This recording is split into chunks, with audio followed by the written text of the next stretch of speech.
अक्टूबर class में। जो भी क्लास 10वीं के स्टूडेंट है उन सभी का प्री बोर्ड का एग्जाम है 18 दिसंबर 2024 को। कब?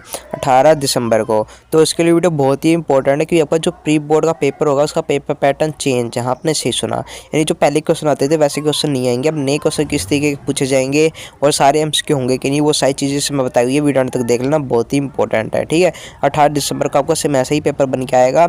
और वीडियो शुरू करें उससे पहले चैनल को सब्सक्राइब कर दो, बेल आइकन प्रेस कर दो, और पर आपको ऐसी वीडियो मिलती रहेगी। वीडियो को लाइक करना, हमारा मोटिवेशन बढ़ेगा, अपने फ्रेंड्स के पास शेयर करना, जितने ग्रुप है सभी में वीडियो शेयर होनी चाहिए। करते हैं वीडियो स्टार्ट। अब आप देखते हो ऑफिशियल सैम्पल पेपर है 2024-25 का 10वीं क्लास का हिंदी का। आपका जो पेपर होगा 80 नंबर का होगा और 3 घंटे का। ठीक है, अब जो मेन चीज़ है वो आगे स्टार्ट होती है। तो आपका जो पूरा पेपर होगा उसमें टोटल 15% होंगे। हाँ, आपने सिर्फ सुना, सिर्फ 15%, और 15 के 15% आपको करने हैं। अब देखो आगे जो ये 15% होंगे कुल आपके 4 खंडों में विभाजित होंगे, कै, ख, ग और घ। ठीक है, ये 4 खंड। खंड क्या होगा, इसमें कुल 2% होंगे और ये दोनों उप प्रश्नों की संख्या 10 होगी। यानी आपके जो खंड क्या होंगे उसमें 2% होंगे, उन 2% के 10 उप प्रश्न, यानी कि मान लो 10 पार्ट्स होंगे। ठीक है, इस तरीके से समझ सकते हो। उसके बाद खंड ख होंगे, इसमें कुल 4% होंगे और चारों प्रश्नों के टोटल 20 उप प्रश्न यानी 20 पार्ट होंगे। इस तरीके से समझ सकते हो। ठीक है, सिंपल समझा रहे हैं आपको। और इस तरीके से जो आप खंड ख है इसमें आपको 4 छोड़ सकते हो। ठीक है, बाकी आपको 16 उप प्रश्न आपको करने हैं। खंड ग, इसमें कुल 5% है, जिसमें से उप प्रश्नों की जो संख्या होगी इन 5 प्रश्नों में टोटल 20 होगी। ठीक है, अब आगे समझेंगे उप प्रश्न किस तरीके की है। ठीक है, उसके बाद खंड ग होगा, इसमें कुल 4% होंगे और सभी प्रश्न आपको उनके विकल्प भी दिए होंगे कि कौन सा करना है कौन सा नहीं है, इसलिए सारे करने जरूरी है। ठीक है, इसमें ये सब बोला गया है। अब आकर करते हैं स्टार्ट। खंड क्या है, प्रश्न नंबर फर्स्ट, ये आपका तो खंड क्या होगा 14 नंबर का होगा। इसमें इस तरीके से आपको गद्यांश दे दिया जाएगा, इसको पढ़ना है और नीचे आपके इस तरीके से क्वेश्चन दिए होंगे गद्यांश के। ठीक है, तो इस तरीके से क्या ख ग एक एक नंबर के होंगे, लेकिन इसमें मेन चीज़ अब आती है वो ये है कि जो आपके घड़ा है इसमें आपके जो पर्सन है वो एमसीक्यू वाले नहीं होंगे सारे। अब आपको इसमें लिखना होगा, वो भी 2-2 नंबर के। आप देख सकते हो कितने हैं इसमें, बस पहले पर्सन में 1 2 3 4 5, बस 5 ही आपने सुना, बस 5 ही ऊपर से यानी 5 ही पर्सन है बस पहले क्वेश्चन में। ठीक है, पहले क्वेश्चन की 5 पार्ट है।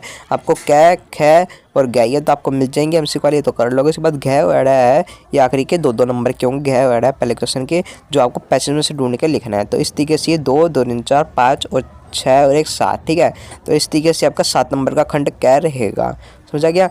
उसके बाद जो दूसरा पर्सन है वो भी सेम वैसे ही होगा जैसा पहला है, बस इतना फर्क है दूसरे में आपको काव्यांश दिया होगा, काव्यांश को पढ़ना है। उसके बाद नीचे इसके आंसर देने हैं, इसमें वही सेम 5 ही होंगे। ठीक है, शुरू के 3 पर्सन 1-1 नंबर के होंगे, जो आपको इस तरीके से काव्यांश का मूल भाव पूछ लिया जाएगा, उसके कुछ भी पूछ लिए जाएंगे, उल्लेख नहीं हुआ। ठीक है, उचित विकल्प का चयन कीजिए कौन सा विकल्प है, तो इस तरीके के होंगे। उसके बाद जो आपका घ वड़ा होगा वो भी सेम वैसे 2-2 नंबर के होंगे जैसे पहले क्वेश्चन में। ठीक है, इसको भी आपको जो आपका काव्यांश गद्यांश दिया होगा उसमें से ढूंढ कर लिखना है। उसके बाद खंड ख, अब खंड ख होगा आपका 16 नंबर का, जो है व्यवहारिक व्याकरण। ठीक है, ये व्यवहारिक व्याकरण आपकी 16 मार्क्स की आएगी और ये तीसरे नंबर से स्टार्ट है। इन जो तीसरा पर्सन होगा वो खंड ख से स्टार्ट होगा। इसमें आपको रचना के आधार पर वाक्य भेद करना है 4 नंबर का।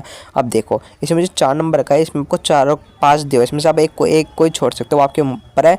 इस तीसरे में आपके 5 दिए होंगे जिसको आपको रचना के आधार पर वाक्य भेद करने होंगे। ठीक है, 5 वाक्य दिए होंगे, उनमें से कोई 4 वाक्य करना है, एक आप छोड़ सकते हो। देखो इस तरीके से दिया हुआ है। रचना के आधार पर वाक्य भेद किस तरीके पूछे जाएंगे, इस तरीके से पूछे जाएंगे। बाबूजी के रामायण का पाठ करते समय हम उनके बगल में बैठे रहते, ये बोला गया। इसको वाक्य भेद लिखिए, कौन सा वाक्य भेद आपको बताना है।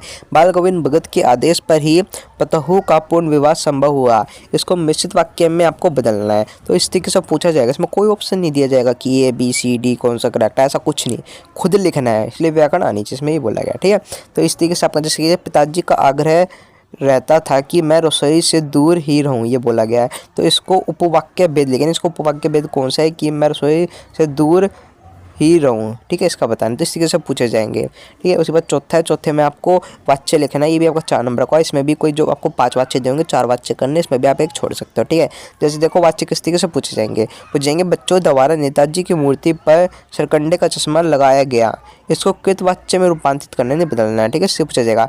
शिशु खूब खिलखिलाया, इसको भाववाच्य में बदलना है, इस तरीके से बदलने का आएगा। ठीक है, इस तरीके से क्वेश्चन होंगे। 5वें प्रश्न बोला गया निर्देश अनुसार आपको पद परिचय पदार्थ 5 प्रश्नों में से किन्हीं 4 प्रश्नों को रेखांकित पदों का परिचय लिखना है, यानी आपको 5वें क्वेश्चन में पद परिचय लिखना है। जैसे कि नवाबी कौन सा पद परिचय, इसमें पूरे डिटेल में बताना है, 4 से 5 पॉइंट। ठीक है, एक वचन द्विवचन, ठीक है, कौन सा कारक, ये सारी चीज़ आपको बतानी होती है। ये आप आपका इसमें 5 में 5 दिए होंगे, कोई 4 करने भी 4 नंबर का है। जैसे कि धत है, ये आपकी धत क्या है इसमें वो बताना है, कौन सा कारक है, कौन सी क्रिया, इस तरीके से बताना होता है। ठीक है, जैसे इसमें बोला गया है उसने आधा सांप को ध्यान से देखा। अब ध्यान ये क्या है इसको बताना है, इस तरीके से पूछे जाएंगे। इसमें कोई ऑप्शन नहीं होगा। उसके बाद छठा क्वेश्चन भी आपका 4 नंबर का होगा। इसमें भी आपको ऑप्शन दिया होगा, एक आप छोड़ सकते हो। छठे में क्या बोला गया, इसमें आपको अलंकार बताना है कि कौन सा अलंकार, जैसे कि ज्यो जल महा तेल की गागरी बूंद न ताको लागी। इसमें बोला गया जो जल महा तेल की गागरी, इसको बताने कौन सा अलंकार है। ठीक है, जैसे कुलिस समवचन, ये कौन सा अलंकार है। थकी सोई है मेरी मौन व्यय, ये कौन सा अलंकार, आपको अलंकार के नाम बताने हैं। ठीक है, इससे पूछा जाएगा बस। उसके बाद खंड ख खत्म, उसके बाद खंड गया होगा 30 नंबर का। इसमें आपको जो 7वां प्रश्न होगा खंड गया से स्टार्ट होगा। इसमें आप देख सकते हो भौतिक प्रेरणा ज्ञान, यहाँ पे क्या बोला है, इसमें गद्यांश दिया होगा, गद्यांश को पढ़ना है और 5 नंबर के आपको आंसर देने हैं। इसमें वही है आपका क्या वाला 1 नंबर का होगा। इसमें बोला गया लेखक के अनुसार एक व्यक्ति दूसरे की पीड़ा का दुख को समझ पाता है, कैसे समझ पाते हैं वो आपको बताना, भौतिक प्रेरणा के कारण, स्वार्थ के कारण, इस तरीके से होगा। ठीक है, तो इस तरीके से पूछे जाएंगे, एक नंबर के होंगे। ठीक है, 5 होंगे, इसे तो आसानी से कर लोगे। जो ये 7वां क्वेश्चन है, ये 7वां क्वेश्चन आपका MCQ वाला होगा, तो ये आप कर लोगे, 5 नंबर आपके इसमें पूरे हो जाएंगे। ठीक है, तो इस तरीके से है। तो उसके बाद 8वां क्वेश्चन होगा। 8वां क्वेश्चन सबसे इंपॉर्टेंट, इसमें आपको गद्यांश के आधार पर निम्नलिखित 4 प्रश्नों में से किन्हीं 3 प्रश्नों के उत्तर देने, 6 नंबर का है। अब इसमें क्या बोला है, जो पाठ के आधार पर आपको 4 प्रश्न पूछे गए हैं, जिसमें से आपको 3 प्रश्न करनी है, 6 नंबर के। 8वां 2-2 नंबर का एक क्वेश्चन, जैसे कि आधुनिकता बाहरी रूप नहीं आंतरिक विचारों का विषय है, बाल गोविंद भगत के पात्र को ध्यान में रखते इस कथन की समीक्षा करें, यानी चैप्टर से क्वेश्चन आंसर पूछे गए हैं। ये नवाब साहब के दिखावे की सनक के आधार पर बताइए किन परिस्थितियों में सनक सकारात्मक व नकारात्मक परिणाम दे सकती है। इस तरीके से होगा। बिस्मिल्लाह खां कला वह मानवीय सरोकारों में वास्तविक उपासक थे, पाठ नौबत खानों में इबादत के आधार पर स्पष्ट की, यानी इस तरीके के क्वेश्चन पूछे जाएंगे 8वें में। तो 2-2 नंबर के होंगे, 25 से 30 शब्द लगेंगे। 25 से 30 शब्द कितने का सम 4 से 5 नहीं लिखाओगे काम हो जाएगा। ठीक है, और बाद 9वां क्वेश्चन बोला गया निम्नलिखित है इसमें पठित पद्यांश पर आधारित आपको बहुविकल्प पे प्रश्नों के उत्तर देने हैं। जो 9वां क्वेश्चन है भी बहुविकल्प पे होगा, नहीं MCQ वाला होगा 5 नंबर का। बस आपको इसमें पद्यांश को पढ़ना है, इसके आंसर देने हैं, चैप्टर से पूछा जाएगा तो कर सकते हो। ठीक है, 9वां भी MCQ आराम से हो जाएगा। बस 10वें बोला गया है निर्धारित कविता के आधार पर, जो आपको निर्धारित कविताएं जो आपके चैप्टर में कविताएं थी उनके आधार पर इसमें 3 प्रश्न पूछे गए, जिसमें यहाँ पे 4 प्रश्न पूछे, जिसमें से आपको 3 प्रश्नों के उत्तर देने हैं। ठीक है, मैं बोला गया है। जो 10वां क्वेश्चन है वो भी आपका प्रश्न उत्तर वाला होगा, लेकिन ये कविता से पूछा जाएगा आपका, जैसे कि सूर के पदों में वर्णित गोपियों के वाक चातुर्य की किन विशेषताओं ने आपको प्रभावित किया वो बताना है। ठीक है, इस तरीके से, यानी ये आपकी कविताओं से पूछा जाएगा। जैसे दंतुरिक मुस्कान का क्या अर्थ है, ठीक है, इससे पूछा जाएगा। तो इसमें आपको कोई 3 करने हैं। ठीक है, ये भी सेम वही 2 नंबर का है, 6 नंबर का पूरा 10 क्वेश्चन, 2-2 नंबर के 3 क्वेश्चन।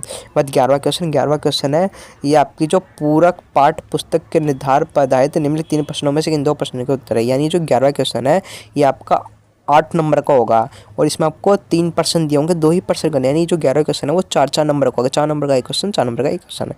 तब देखते आधुनिक जीवन शैली में हम भोलानाथ के समान प्रकृति का आनंद क्यों नहीं उठा पा रहे हैं, वो आपको बताना है। ठीक है, इस तरीके से क्वेश्चन पूछे जाएंगे। हिरोशिमा की घटना विज्ञान का भयानकतम दुरुपयोग है, क्योंकि आपकी दृष्टि में विज्ञान का सदुपयोग कहाँ कहाँ किस तरह से हो रहा है, यह बताना है। इस तरीके के क्वेश्चन आएंगे 4-4 नंबर के। ठीक है, ये होंगे। इस तरीके से खंड ग भी खत्म हो जाएगा 11वें तक। उसके बाद खंड घ होगा 20 नंबर का, ये 12वें से स्टार्ट होगा। ठीक है, 20 नंबर का है। अब इसमें आपके जो लेटर वैटर ये स्टार्ट हो जाएंगे। ठीक है, रचनात्मक कार्य का मतलब नहीं रचना करना, बनाना। तो 12वां क्वेश्चन है, इसमें आपको कुछ भी एक विषय पर कम से कम 120 शब्दों में अनुच्छेद लिखना है। 6 नंबर का होगा, अनुच्छेद लिखने वाला आएगा। ठीक है, जैसे देखिए तो कृत्रिम बुद्धिमत्ता, ठीक है, वरदान या अभिश्राप, ये आपको कृत्रिम बुद्धिमत्ता, इस टॉपिक के ऊपर आपको कम से कम एक अनुच्छेद लिखना है, जिसमें ये आपके जो पॉइंट आई ये पॉइंट शामिल होने चाहिए, तब ये अनुच्छेद तैयार करना है। ठीक है, इस तरीके से इन तीनों में से कोई भी आपको एक करना है अनुच्छेद, ऐसा नहीं तीनों, कोई एक करना है। ठीक है, इस तरीके से है।